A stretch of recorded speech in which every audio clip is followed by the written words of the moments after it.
कृष्ण के गीता के उपदेश अर्जुन के अलावा विश्व में 4 और लोग सुन रहे थे।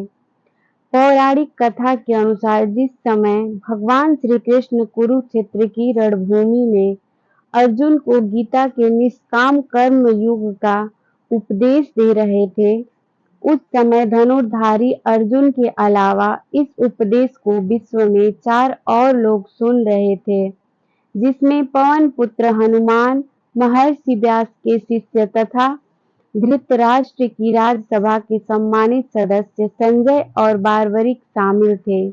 आपको बताते चले, बार्बरिक घटोत्कच और अहिलावती के पुत्र तथा भीम के पोते थे।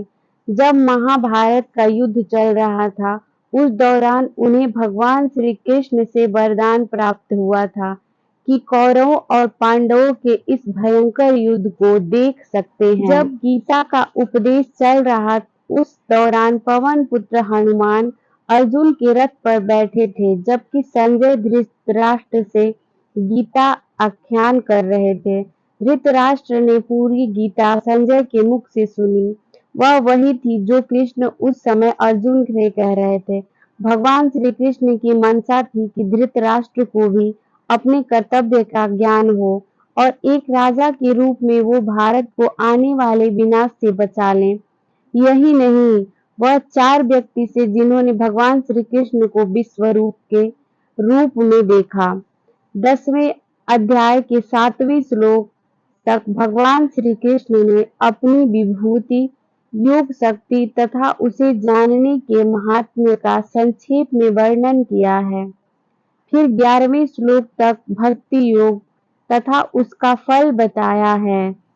अर्जुन ने भगवान की स्तुति करके दिव्य विभूतियों तथा योग शक्ति का विस्तृत वर्णन करने के लिए श्री कृष्ण से प्रार्थना की। अपनी दिव्य विभूतियों के बारे में बताने के बाद आखिर में श्री कृष्ण ने योग शक्ति का प्रभाव बताया और समस्त ब्रह्मांड को अपने एक अंश से धारण किया हुआ बताकर अध्याय समाप्त किया।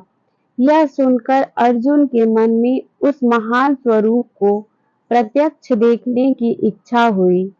तब 11वें अध्याय के आरंभ में भगवान श्री कृष्ण ने विश्व रूप के दर्शन के रूप में अपने को प्रत्यक्ष किया। इसी विराट स्वरूप में समस्त ब्रह्मांड को समाहित देख अर्जुन मोह मुक्त हुए तथा युद्ध के विरक्त भाव से मुक्ति होकर महाभारत युद्ध का निष्ठापूर्वक संचालन करे कौरवों पर विजय प्राप्त की।